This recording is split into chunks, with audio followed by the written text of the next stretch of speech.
Thank you very much, and thank you all for joining us. I'm Samantha Harkins. I'm the CEO of the Michigan Municipal Services Authority.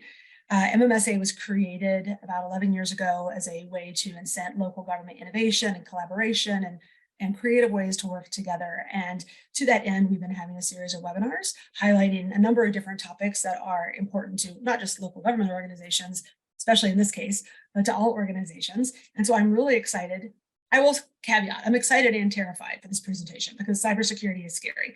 But Mike Coyne and Mike McGowan from Dewpoint, which is based here in downtown Lansing, in my neighborhood, they are experts. They're going to give us some tips and ways to minimize your organization's security risk. And so I'm really excited to turn it over to Mike and Mike. And if you have questions, please pop them in the chat or Q&A. And if it's something pertinent, I'll be moderating and we'll jump in. But with that, I'm going to turn off my camera and let the mics do the talking. Thank you, gentlemen, so much for being here.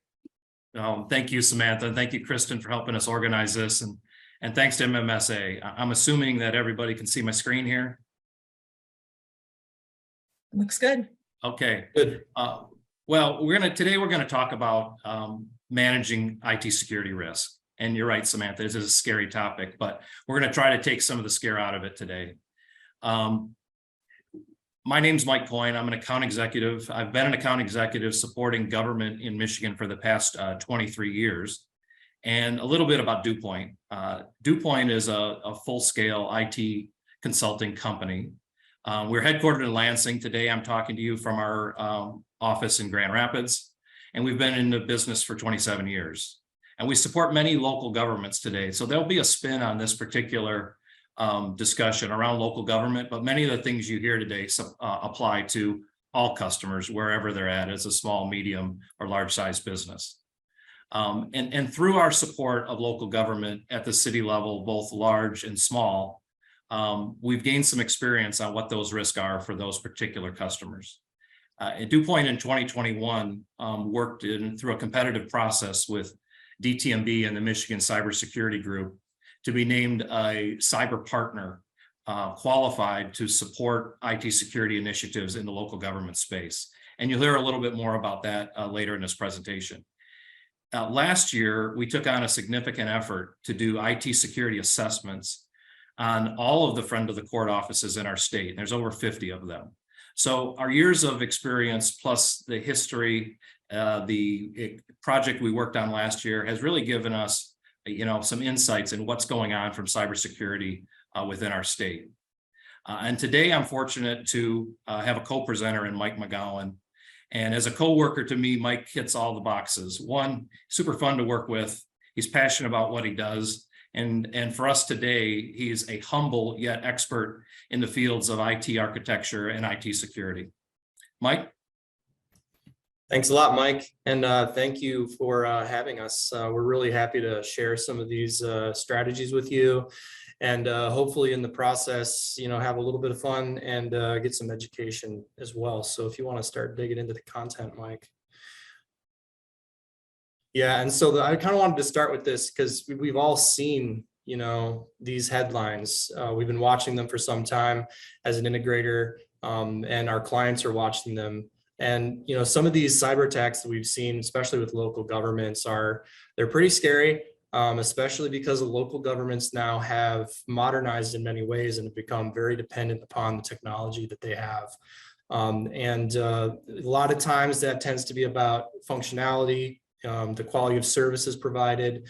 But as we add all of that technology and we add our dependency on that technology, we have to start thinking about protecting it, because then when it becomes unavailable or weaponized, we can suffer a lot of reputational damage or frankly, operational damage. So if you want to get to the next slide.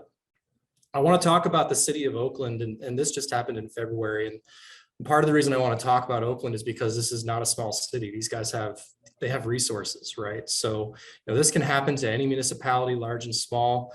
But this gives you an idea of kind of the gravity of the situation that Oakland faced and what happened to them. And this, like I said, back in February, they had a cyber attack, and after 4 days, they actually had to declare a state of emergency. They just were unable to operate. They have like a call center that they operate 311 service, and that was down. This happened to cause an outage right before a series of really severe storms. And so that the impact felt to the constituents of this cyber attack were pretty significant and operationally challenging at a difficult time for the city. It ultimately took like 3 weeks to restore from this outage. And once again, just kind of wanted to, this is a city we expected to be somewhat prepared, have some resources and some awareness of cybersecurity.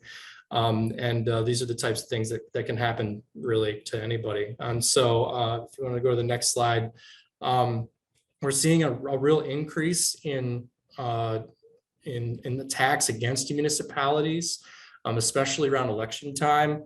We work with some of our clients actually to go into like a, kind of a low change mode or a lockdown mode around election times. We get guidance from MSISAC. And so they take this stuff very seriously because, frankly, municipalities are now very juicy targets. We are seeing in 2021, 36% of local governments reporting a cyber attack. And of those, 23% lost data.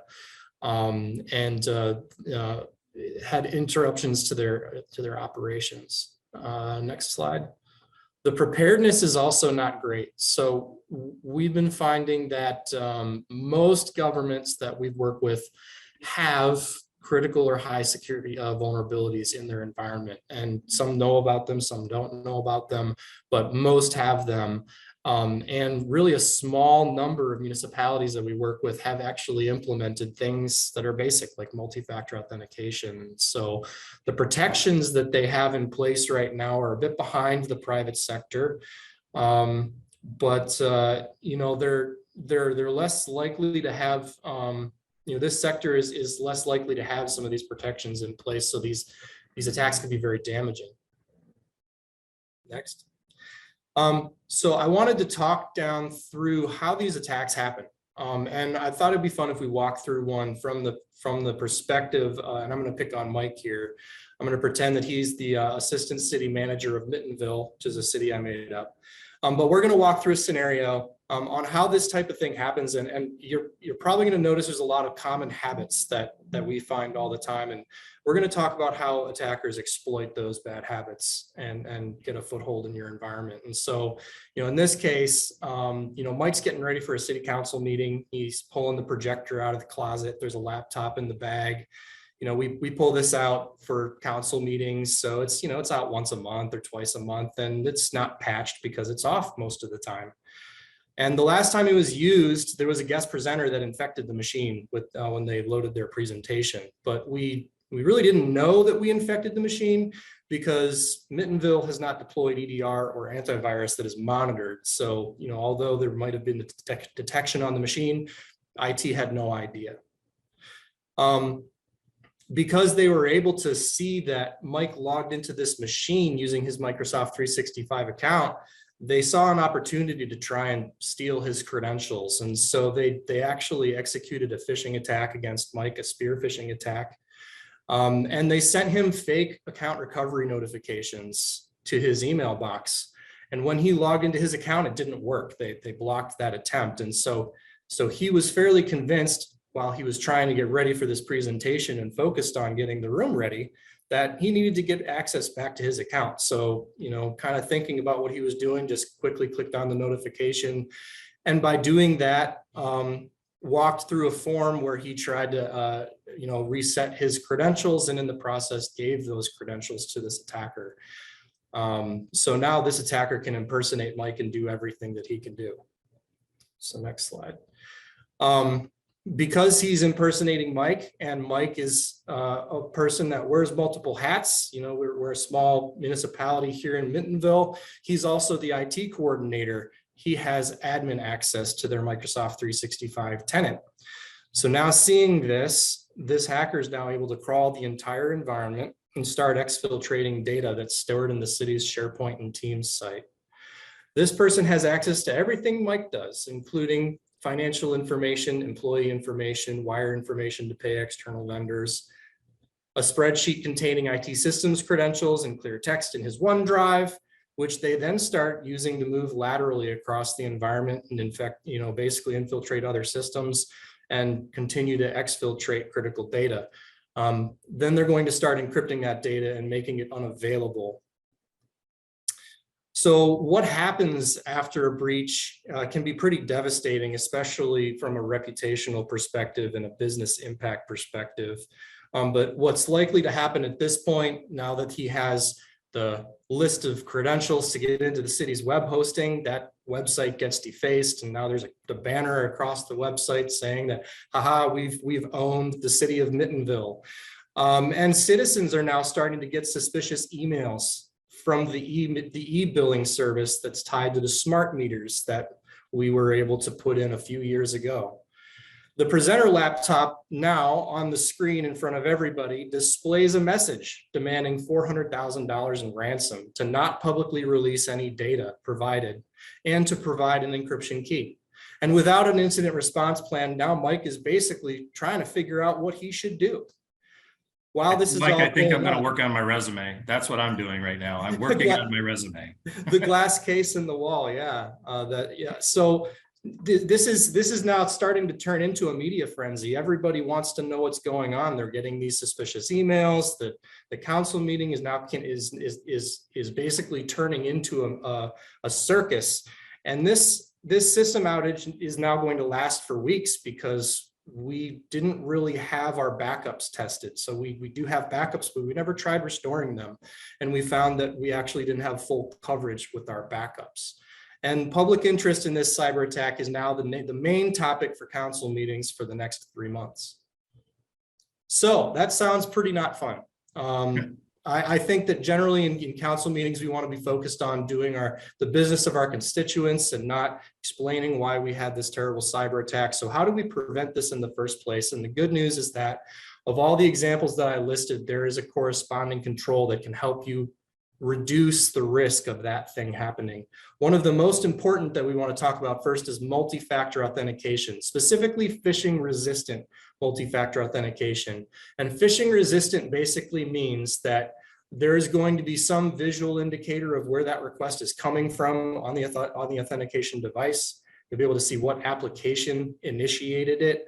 And generally speaking, you're going to have to have some sort of a number that you have to type in, something that's displayed on the screen. So if the person who's trying to infiltrate your account is actually not you won't see the number anyway. You can't type it in.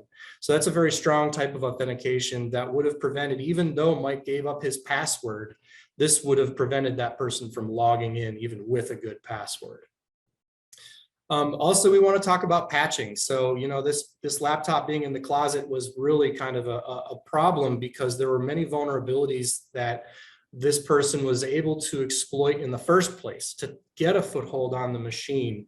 The fewer vulnerabilities we have in the environment, the less likely that is to happen. And most people know by now that this is a pretty big game of cat and mouse. We're constantly chasing these vulnerabilities, and you need to have a good automated and tested way of getting these patches into your environment. We also want to use endpoint detection and response software, also kind of known as EDR. We used to have antivirus a lot in the past, and EDR now is very behavioral in nature. It looks at a lot of what's going on in the machine rather than just the known software that's being executed on the machine. Oh, hey, we know this is bad. We've seen it before. A lot of these things have never been seen before. It's behavioral tools that are used, tools that are used in combination with one another that we are looking for now, and these EDRs are very good at that. So the second this person tries to, discover the network or do any kind of reconnaissance or attempts to move laterally or exploit the vulnerability that might not be patched, we're going to get bells and whistles telling us right away. That kind of leads into monitoring things in addition to the endpoints, like your network equipment, maybe your servers. You want to capture logs. To do that, you're going to want to have a security event and incident management solution, or a SIM. And that's basically a product that collects all the logs. It collects the detection telemetry from your EDR, and it correlates all that together so that when there's cross-domain problems like, oh, hey, we saw a failed attempt at the VPN on the firewall, and then we also saw some activity on this endpoint. The two in combination look bad, and we're going to send you an alert. The other thing that you want to make sure you do is you break up the environment so it's not as easy for them to move laterally. So like, let's say this laptop did not have the ability to talk to the e-billing system, like it would have been much more difficult for them to infiltrate that system. Also, if Mike had not been using his personal daily driver account as the administrator account, they would have been able to do significantly less damage. And so we do recommend that you have separate accounts for administrative duties and that you don't use your privileged account for your daily duties. We also recommend having immutable backups, which means that once it's been written, it can never be changed. This is something really common in the finance industry. We used to have write once, read many drives. That's basically now been rebranded as immutable storage. And it's now, in addition to a compliance technology, it is a security technology to ensure that your backups have not been tampered with if a breach occurs. And the other thing we want to make sure that we do is store multiple copies, right? There needs to be one off site, and we also ideally want one completely out of band, meaning I cannot actually connect to it from within the environment. This could be a cloud hosted copy by our cloud provider. It could be removable storage that goes off site, but something that gets stored offline. We also want to make sure that we test these backups. We want to do restores periodically and make sure they work, and also make sure that we're restoring everything that we need to get back to functional. And so this is something you're going to want to do on a regular basis. You're going to want to work with, understand what data is in your backups, and just make sure that if you had to use that restored copy, that you have the business things that you need out of it. Also, we're not going to store passwords and spreadsheets in OneDrive. We're going to recommend that you store those in a password vault of some kind. There's many products available. We don't endorse a specific one, but if you have questions, we can talk about that later. But some sort of a password vault so that it's encrypted, maybe requires dual factor authentication to get into your passwords. Once again, making it more difficult to move laterally. We want to develop an incident response plan. So obviously it would be ideal if Mike is not figuring this out for the first time in the council meeting in front of the public. And this is going to be in front of the public really quickly when this happens. It doesn't really matter. There's going to be some operational impact that's going to be perceivable. And so when that happens, you want to have a plan on what to do. Who do you engage? Do you have cybersecurity insurance? Do they have a response team? Would they prefer to take over the situation in order to pay your claim? What do you say to the public or don't say to the public? Who is going to be the person that is talking to the public?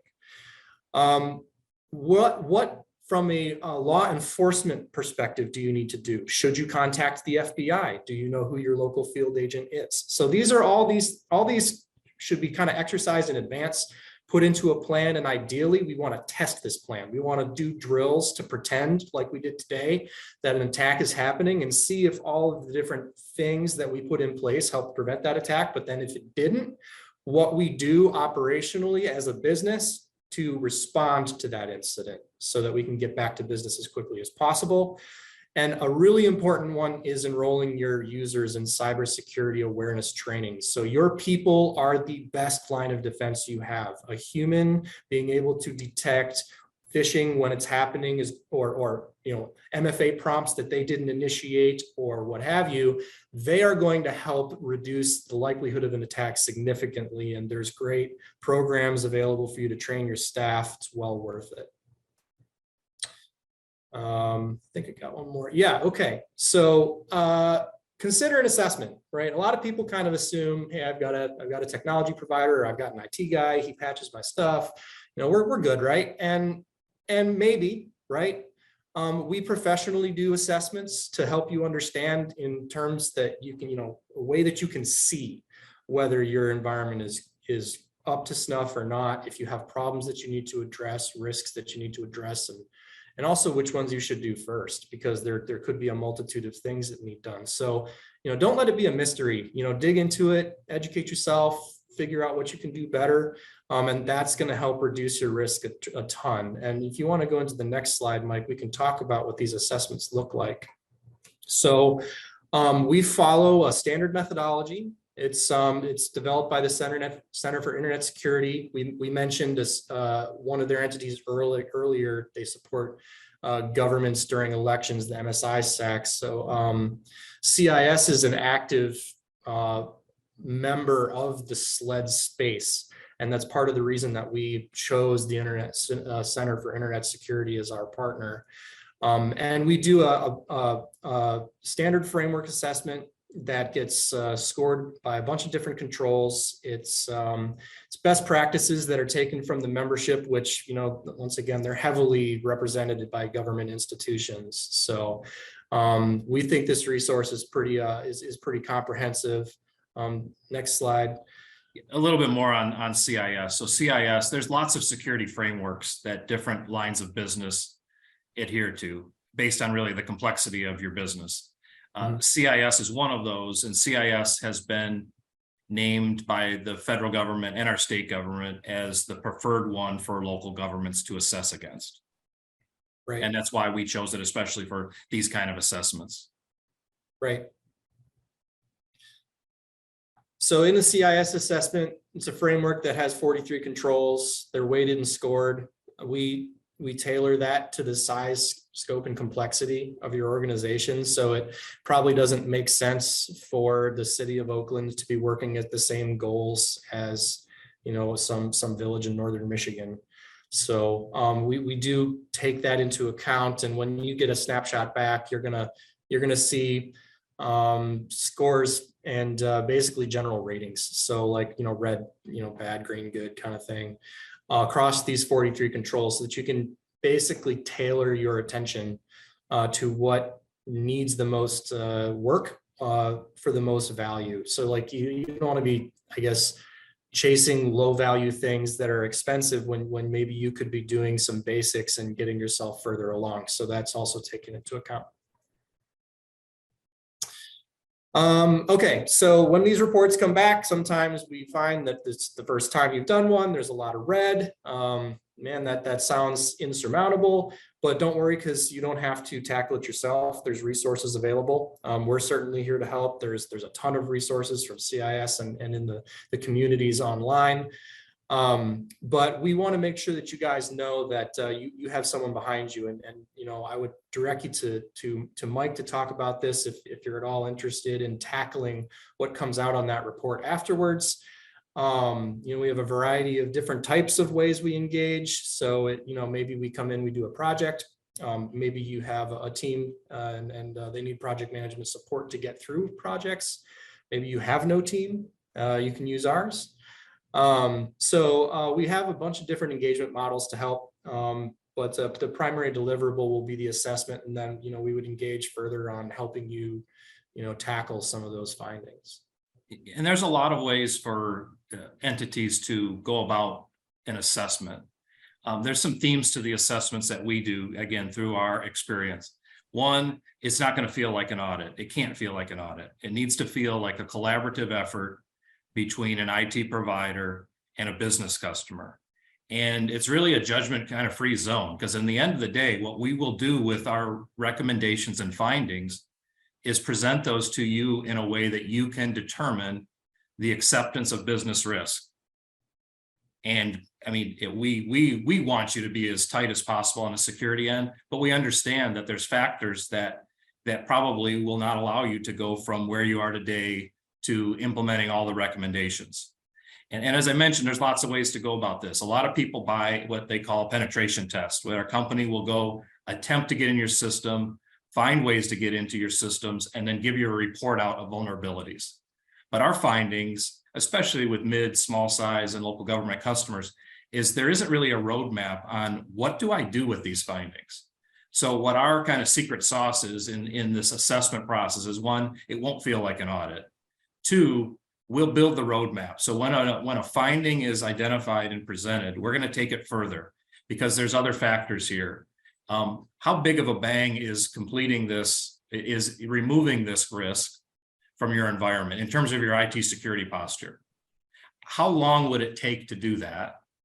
Is there an organizational change management? If you're doing something behind the scenes in the data center, your business users may have zero feeling on their day-to-day on whether that's done or not. But changing the way they log in may have monumental, changes. And then the other factor is the financial end. How much is it going to cost me to do this? Mhm. And what we've seen through this kind of an approach at a security assessment is, one, we develop a partnership, but a lot of our customers, in doing this the first time, they go from kind of consciously unaware of where they're at to finally consciously aware of this scary area, and they have a plan. And that plan can also be used to at least provide data to cyber insurance companies that are raising your premiums, that you can speak to the evolution of where you were and where you are and the plan you have to get there.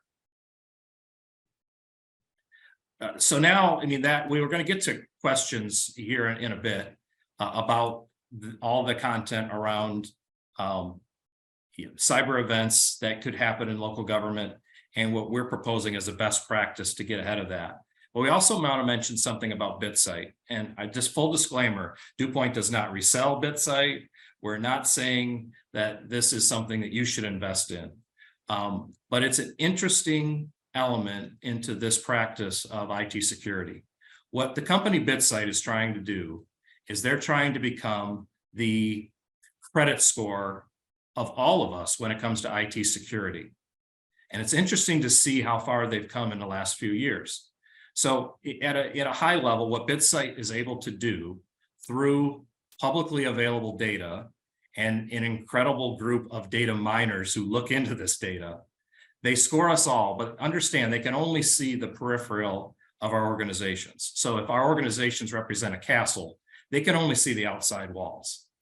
But some of the data that they're able to look at, and it's really any company that has a public-facing website, that's what they start at. And their database of companies is almost endless. What they're able to do is look at some things, it's versioning, it's certificates, but they're able to look at data on what we publicly face, and they make the broad assumption on if there's challenges from an IT security on what's outside, there'll be challenges on the inside. And again, we are not proposing that you base your security practice on BitSite. But what is getting very interesting in this space is the insurance companies are able to get to this information. And it's the easiest piece of information. So if we were to go in for a loan, we know that the bank is going to look at our credit score. If we're going to insure one of our kids with automotive insurance, they're going to look at that driving record because it's the easiest piece of information to get. Does it mean someone's with good credit bad or a good driver bad? There's an argument there. And the same with BitSite. But it's available. And our advice to anyone that's is taking an effort to work on IT security within your entity is know your BitSite score.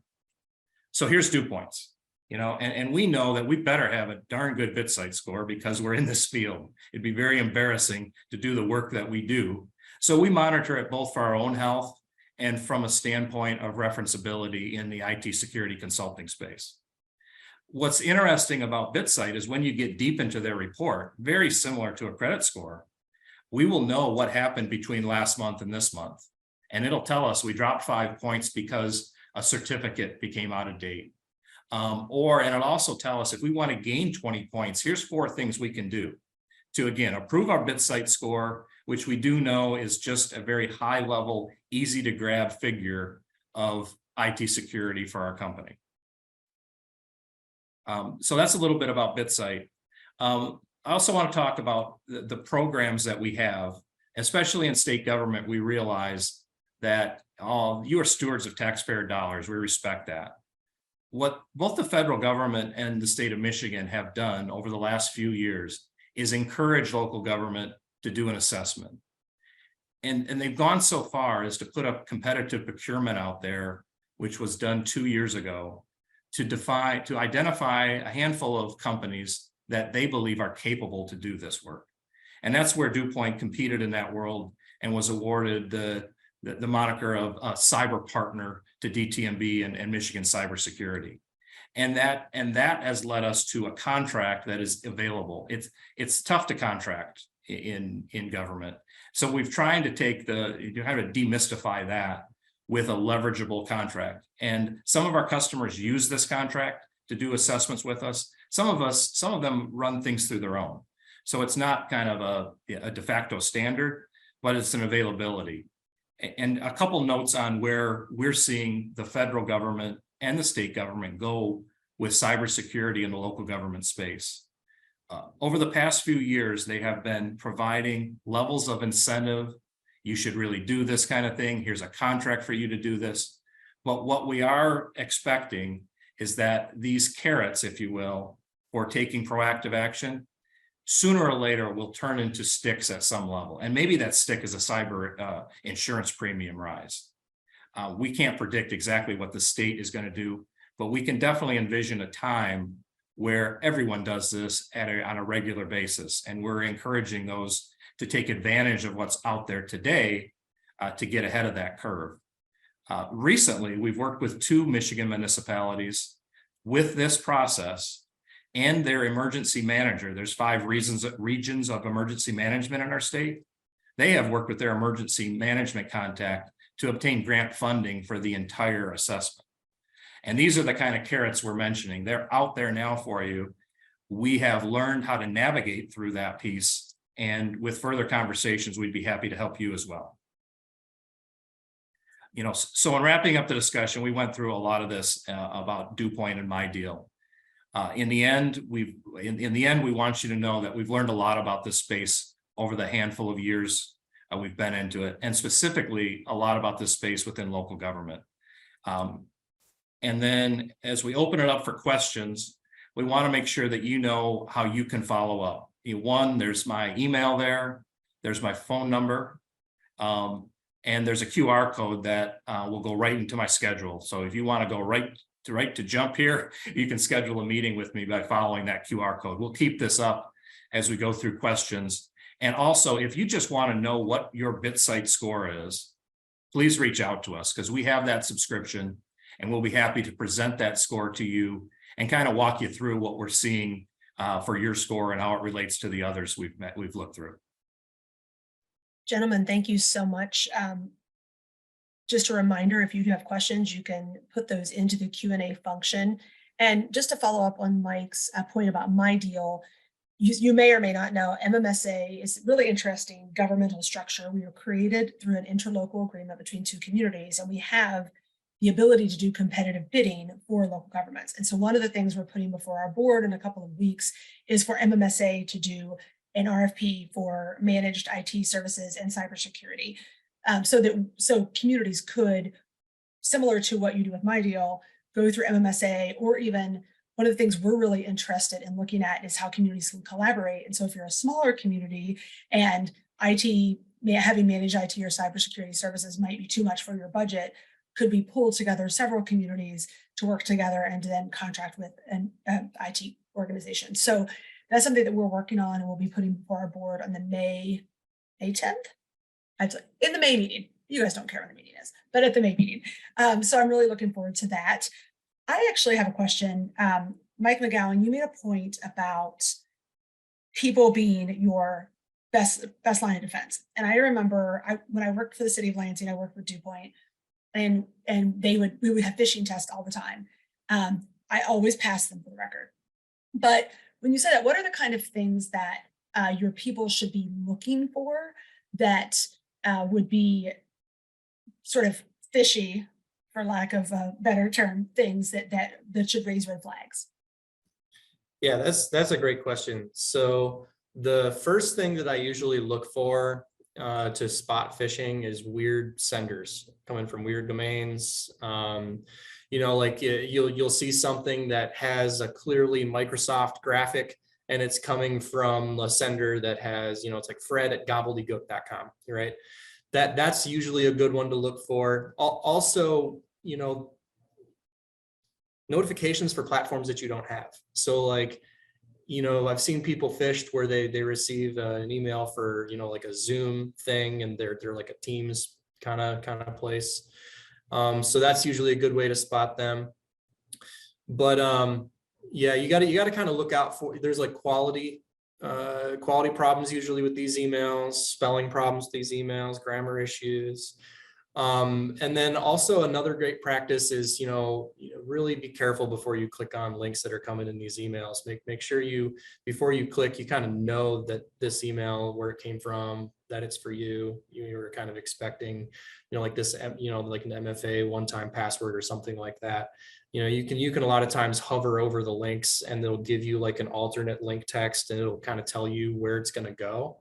And if that looks like nothing to do with Microsoft, and that's a Microsoft notification, there's a really good chance that that's a phishing email. And so some of these techniques they go over them in the trainings, which is really helpful. And then they test your knowledge. So obviously they send you fake emails, and you can even come up with your own templates. Say you're a larger organization, you've got systems that are, you're particularly worried about.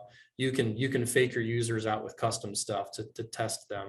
So it's one of those things where, it's spreading awareness, types of things to look for, and then also frequent reminders, and then updating that knowledge, because it does kind of change from time to time too. The techniques do change. That's all really helpful information. Thank you. So you also mentioned, and having worked in local government at the mayor's office and going to city council meetings every week, it getting before the public and how these things will become public quickly, and that becomes very challenging. So this is a question to which I genuinely do not know the answer. And I'm just curious, if you're a small community and you're working with an organization like Dewpoint, and this situation sort of blows up and you have a public, does Dewpoint work with its customers to help with messaging and help with like ways to help massage that public piece of it? Or is it like, I'm really just curious. Yeah, no, so kind of indirectly. So I wouldn't say that we would give you like a script or anything like that, but we would be adamant on you understanding the resources that you need to tackle that when the time comes. We talk about cybersecurity insurance being a really important component of this. Especially because you're probably going to need resources that you don't have on staff when this goes off. You're going to need like a burst of resources. And so A, they're going to be able to help you pay for that, but B, they're going to have the Rolodex of firms that can come in and help you from a PR perspective, from maybe like a stabilization and forensics perspective. So they have specialists that come in and just do breaches. And so we would, as part of the incident response plan, make sure that there is a clear path to these resources that you need when this happens. A couple other things there. So when Dewpoint provides a managed level of service to really any entity, within that service, there's service level agreements. And outages or incidents have different levels. So a SEV 1 to us is the highest priority, and it's a massive business interruption. And if you were contracted with Dewpoint in that way, we would act accordingly to that SEV 1, which would be, we would provide help ASAP according to that service level. And part of that would be getting us involved in the incident response piece. The other thing we're seeing our customers do that really can't afford to hire a person who is the chief information security officer. They're putting out bids for what they call virtual CISO. And this ends up to be a fraction of a person who helps put together that incident response to you, who on a fee, a kind of a retainer kind of fee, is there for you in an incident like this, but also helping you and coaching you through the proactive steps along your journey. And that's a way to mitigate the expense of one full FTE in your organization. We've seen Ottawa County, Grand Rapids, Auburn Hills do things like that with a RFP set for a virtual CISO service. Yeah, that's a really great point, Mike. And I think that another great point that I wanted to make too is, like, as a provider, we can't necessarily offload everything from a security perspective for the client. And also we understand that, a breach can happen at any time during the relationship. So just as a good practice, trying to be good stewards of our clients, we also incorporate during our own incident planning, what it would look like if different clients were incorporated in that incident. And so even from an internal perspective, if the client hasn't necessarily paid us to come in and do an exercise with them, which would kind of be more focused around them and their resources and their planning, we are always thinking about ways that we can be the best stewards of our clients and how we can respond during these incidents regardless of the level of preparedness of the client, and just do the best that we can in helping them. But yeah, that's something that I'm proud to say that we usually do incorporate in our own drills is we're usually picking on clients in those exercises. Okay, so I have a question that could be kind of fun or scary, depending. Are you able to share with us, without naming names, of course, in your experience, personal or professional experience, what's the worst cybersecurity situation you have dealt with? Myself personally, actually, it wasn't cybersecurity, but the preparedness was around the same. It was a total loss. It was a disaster. So their building actually burned down. And it had the same operational impact as a ransomware incident. Basically, they lost their entire environment. The only thing that they had to come back from was offsite replicated cloud backups.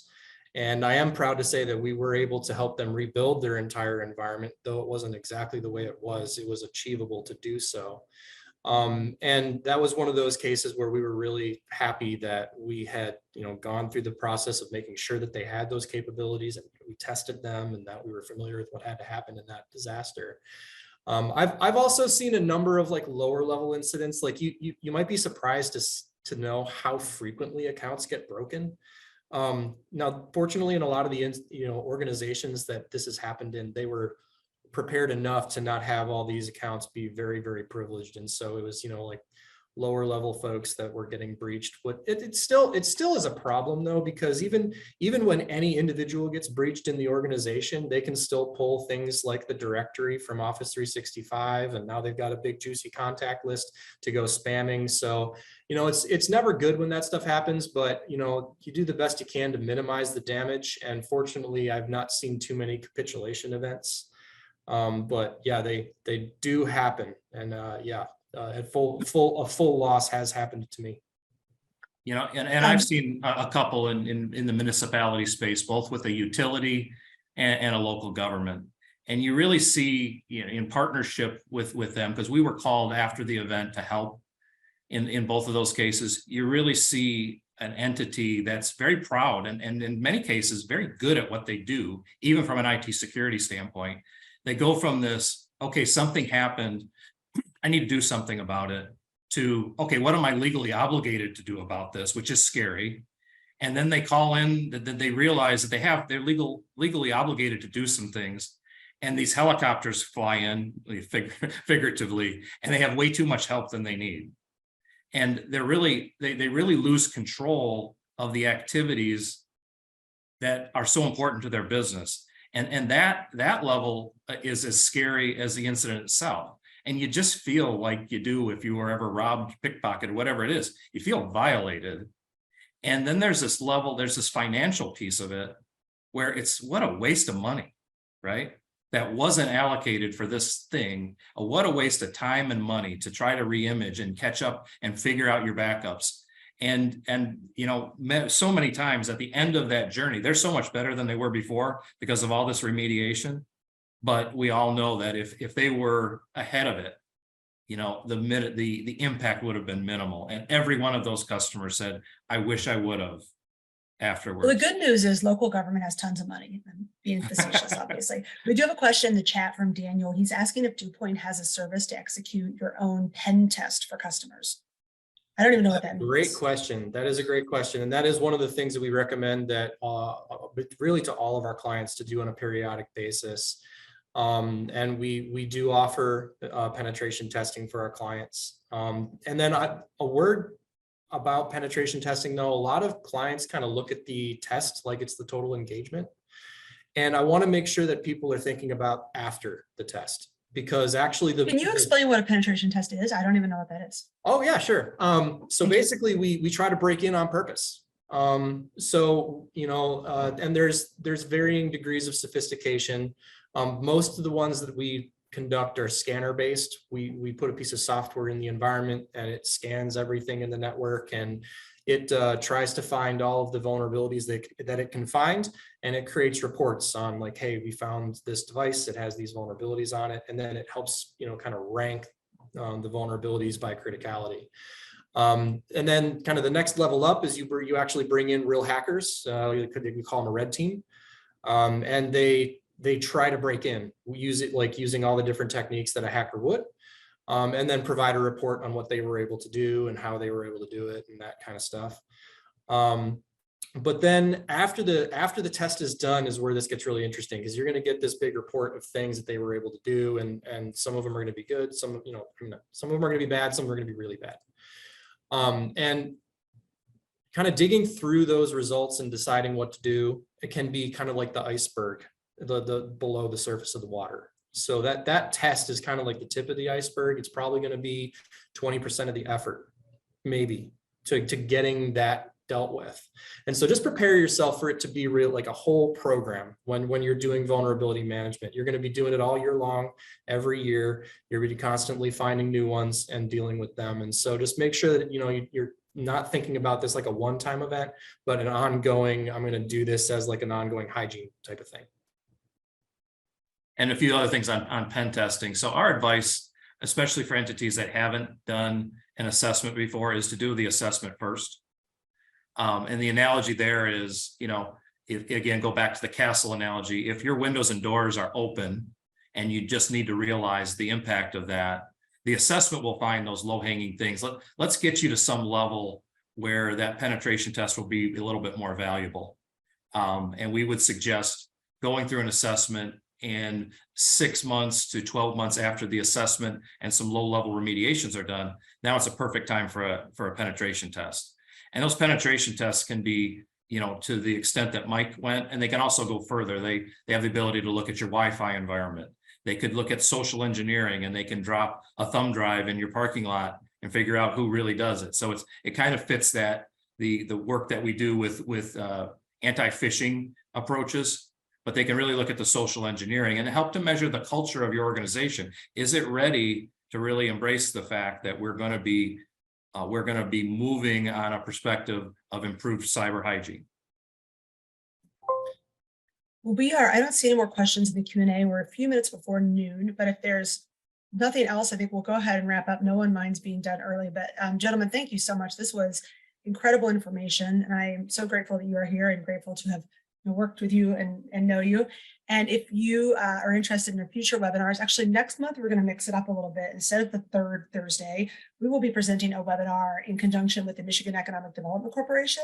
They're actually hosting it on Thursday, May 25th, so the fourth Thursday, same time, 11 a.m. And I will be presenting along with Doug Matthews, who is the on our board and the Assistant City Manager in the City of Grand Rapids. And we'll be talking about ways to empower your staff to advocate to decision makers and how that process will work. So thank you again for joining us. This is fantastic information, and this will be available on our website as well. So if you want to share it with someone or pass it around, and we all have Mike's schedule now. I didn't get the QR code. I kind of wanted to be like, no, I can get access to Mike's schedule anytime. But Dewpoint's a wonderful partner and a wonderful resource. So I hope you will all take advantage of that. And thank you again. Thank you so much for having us. No, it's our pleasure.